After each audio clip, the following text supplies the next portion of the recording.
welcome back to the Map Worker Show. So in today's episode, I want to talk about a very interesting topic that I came across while I was watching one of Tom Bilyeu's videos. So without further ado, I'm going to let Tom introduce the topic itself because I felt that he really summarized everything in that segment truly well. And then after watching that segment, I'm going to talk about the article itself. I'm going to show you the article a little bit. And while I was researching the article, I have come to a couple of conclusions when it comes to some of the aspects of the theories that were mentioned in this article and how those aspects and conclusions I came to are pertaining to how the American dream has shifted over the years. And the data I've found is really fascinating, but at the same time speaks to a lot of the flaws and intricacies of US culture. So yeah, without further ado, let's watch the video and let's get into it. All right, here we go. And because it's a feedback loop that tears society apart from the inside over and over and over. Peter Turchin saw this coming long before it hit the headlines because it's so predictable. Back in 2010, he published research predicting that the 2020s would be a period of severe instability in America. That was a decade before the pandemic, the riots, and the political assassinations.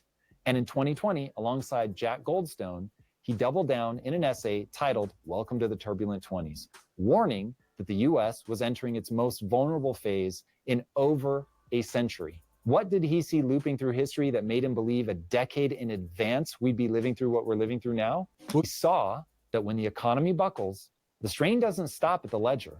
It pulls at the very threads of identity and community until the country starts consuming itself from within. Writing in Nature in 2010, he said flatly, the next decade is likely to be a period of growing instability in the United States and Western Europe. Certainly nailed that.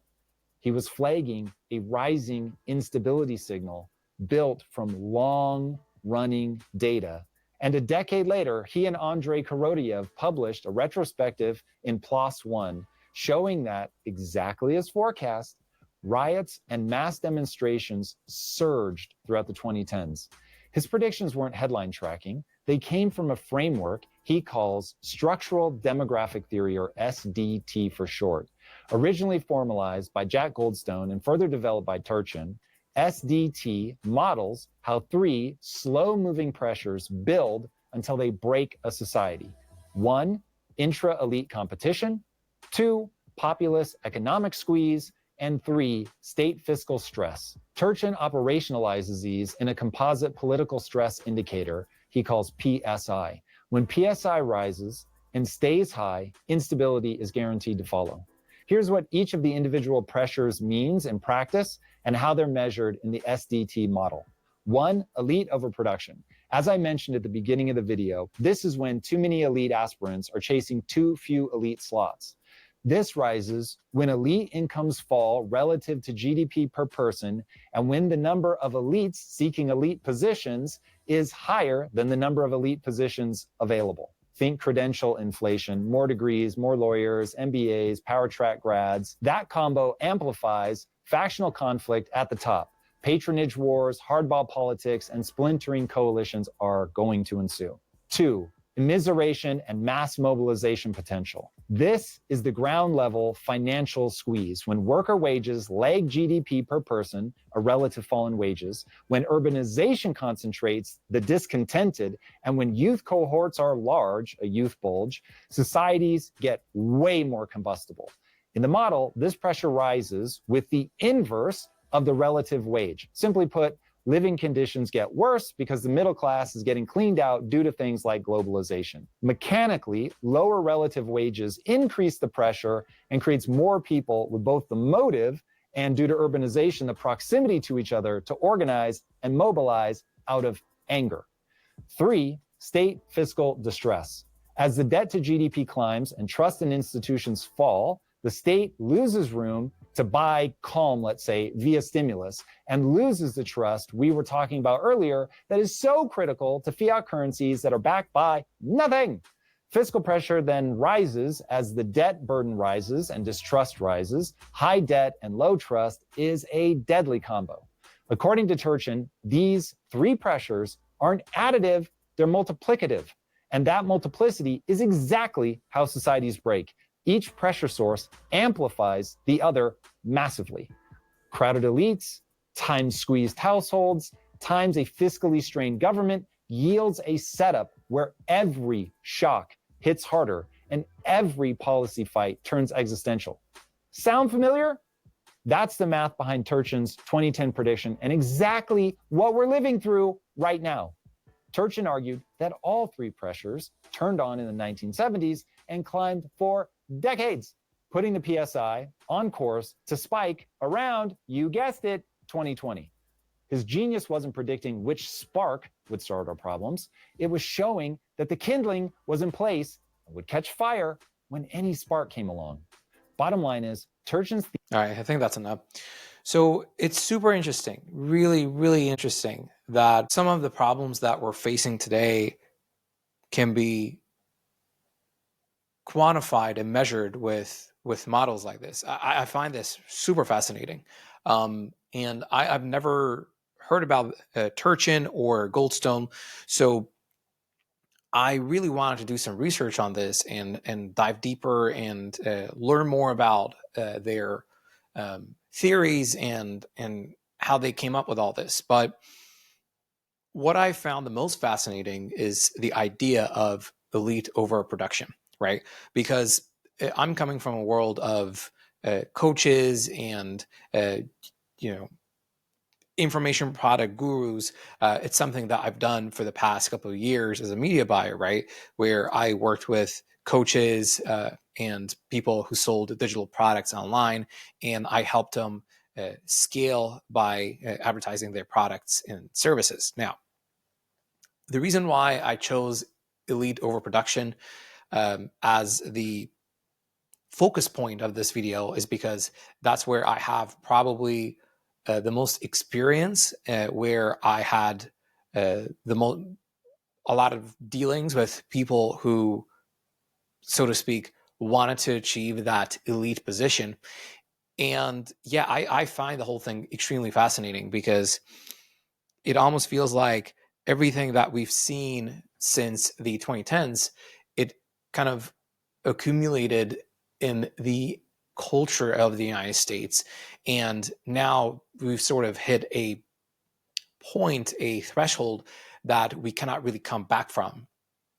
And a lot of that is caused by elite overproduction, where that's at least one of the aspects, right?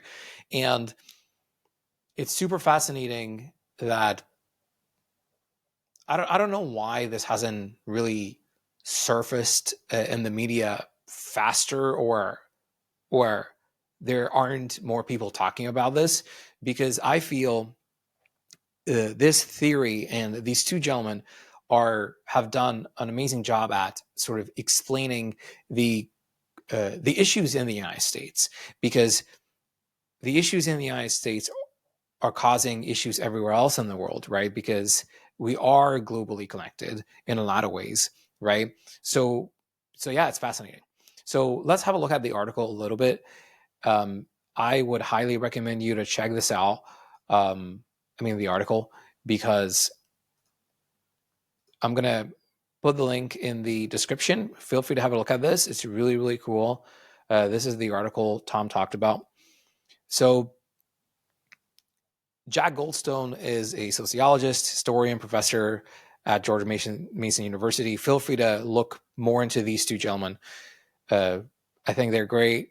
I think they've done a great job at kind of obviously compiling data and coming up with all these theories, and how their prediction has been very accurate, right? I love that.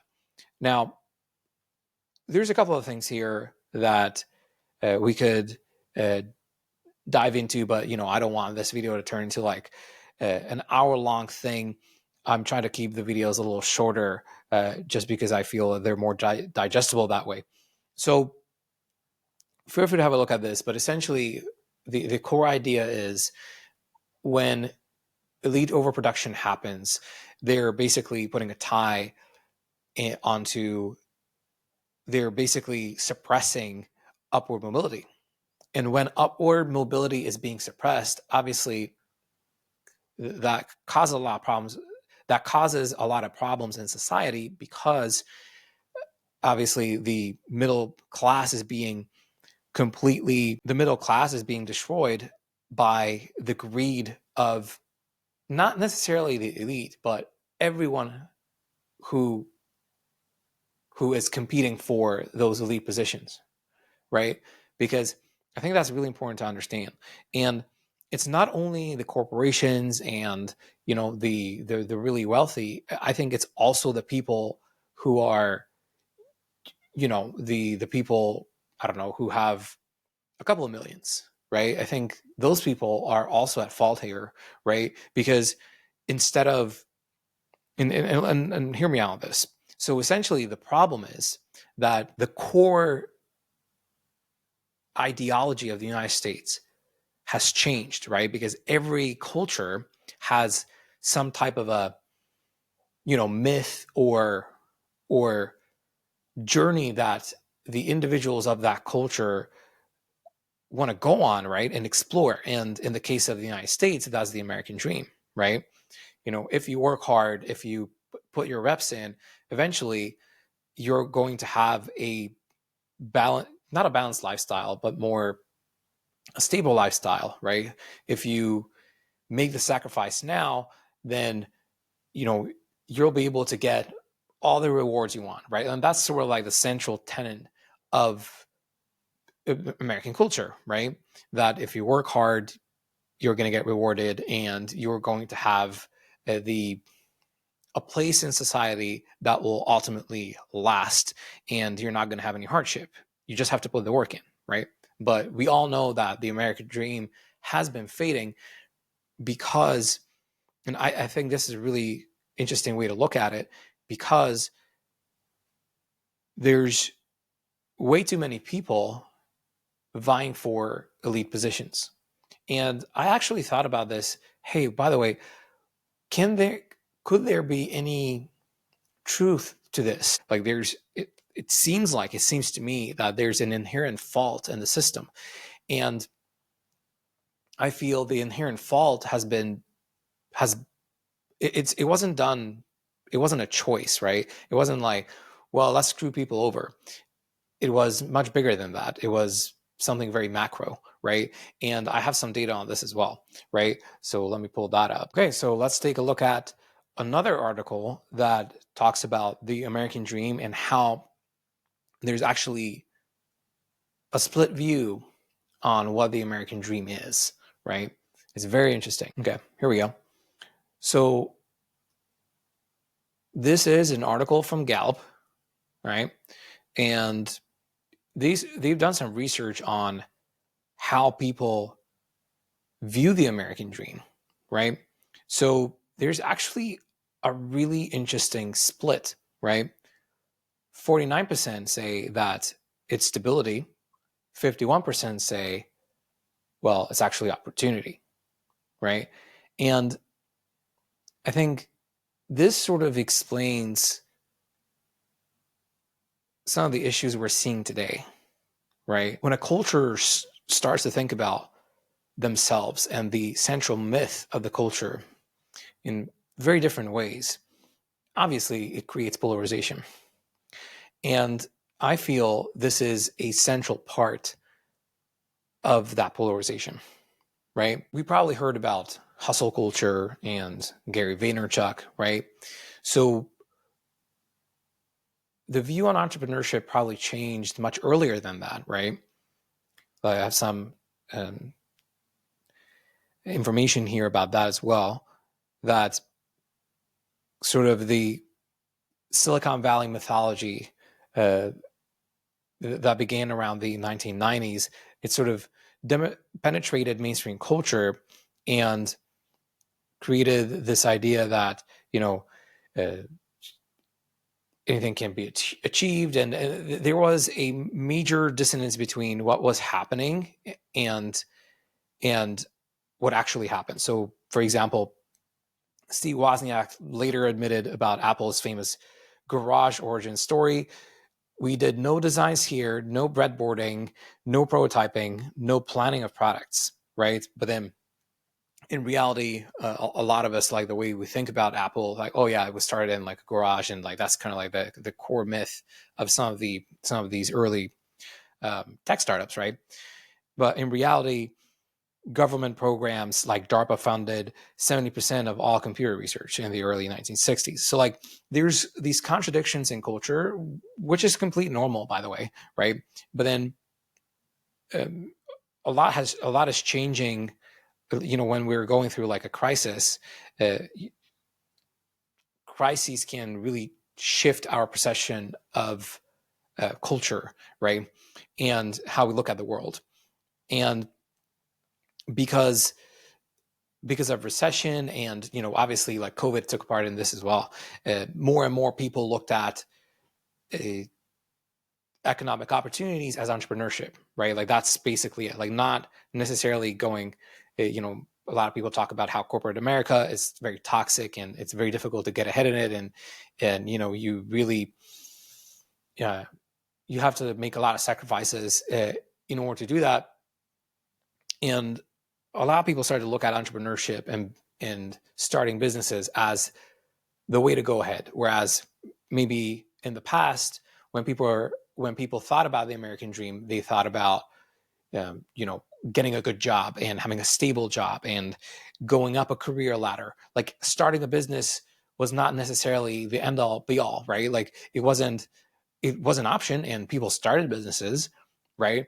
But there were still people who want to work for those businesses. So there weren't an overwhelming number of people who wanted to start businesses, and that was not the only thing that they wanted to do, right? Like especially from, let's say, the like 2010, right? Like that's when Gary Vaynerchuk really became a cultural phenomenon in the United States. And I would say that what he has done had an impact all around the world, right? It had an impact on entrepreneur culture, right? Like business culture, right? Like hustle, like grinding, hustling, that sort of thing, right? And then after him came Alex Ramosi, and I feel his views are even more extreme than Gary's views in a lot of ways, right? So working hard and like working 55 hours plus per day and that sort of thing, it became normalized, and it was kind of a trophy, right? Like, oh, I work 14 hours a day. If you don't work 14 hours a day, you're no one, right? So you got to do that as well, right? And then that created other problems, right? Because when people start to really incorporate these ideas into let's say these like business owners start to incorporate these ideas into their work cultures or business cultures, then obviously that created other problems, because then they expected employees to do the same thing, when in reality, they're only employees. Like they're not supposed to, like, you're not really supposed to put like 55 hours in unless you get paid for it. But a lot of times, they were expected to do that. So I think, I don't have data on this, but I have a feeling that some of that started around the 2010s as well. Please correct me if I'm wrong. Like we have some, we know that, like, let's say like on Wall Street, like you have to, like, like people worked like 100-hour day weeks and that sort of thing. Like that happened, but it wasn't as prevalent maybe. And maybe there was a little bit more stability, right? But as prices start to go up, people had to work more for the same amount of money. So like that, it's a really complex thing, but I feel it all starts around this idea that the only way to succeed in America is to become an elite, right? Like to become an entrepreneur, to become a startup founder, to become a content creator, to become a YouTuber, to become an influencer, right? And because everyone is competing for these positions, there's nothing really left in the middle, right? And because not only that, all of this also creates this need to take more of companies' profits away and showcase the wealth you have, right? To maintain your position, right? And as more people are competing for the same positions, right? More wealth has to be shown, and it's basically a competition between, a very, it's basically a competition for those elite positions. And in reality, those positions are not really needed in society as much, right? Because people have to work, right? But then what happens, too many businesses are created, maybe, right? Those businesses are going to fail. A lot of resources are invested in that, right? Which is technically fine. But then in reality, maybe it would be better if, obviously it's good for society to have a strong middle class, right? But as of now, people don't want those positions. People don't want, as the data said it as well, like 49% of people look at the American dream as stability, right? And 51% looks at the American dream as opportunity. Now, opportunity can be interpreted in a lot of different ways, right? But the core point here is that when there's way too many people vying for these positions, and in reality, that's not really needed, right? More people, more. So one, uh, there's suppression of upward mobility, right? So from for a low and middle income person, there's limited opportunities, right? Because the resources that could have gone toward paying that person to achieve the upward mobility, well, the resources are kept, and people buy the sports cars with it, the Lambos, and those Lambos got to be shown on Instagram, right? Or the mansions or whatever, like, because everything has to be shown on Instagram and social media and YouTube, that like, hey, look at me, I'm wealthy, right? Like I'm an elite, I achieved that position, right? And then in order to maintain that position, you have to constantly showcase that, yeah, I am wealthy, so look at this, like, look at everything that I have, right? That's why you have so many young kids showing Lambos, because they're being told that that's the ultimate way to achieve success. And you have to maintain that position throughout your life in order to be successful in this country, right? So that's where things are kind of falling apart, because the others, on the other hand, there's all those people who want not millions, but something stable, right? So they can provide for their families and their kids education, and that sort of thing. And they don't necessarily want to be millionaires, right?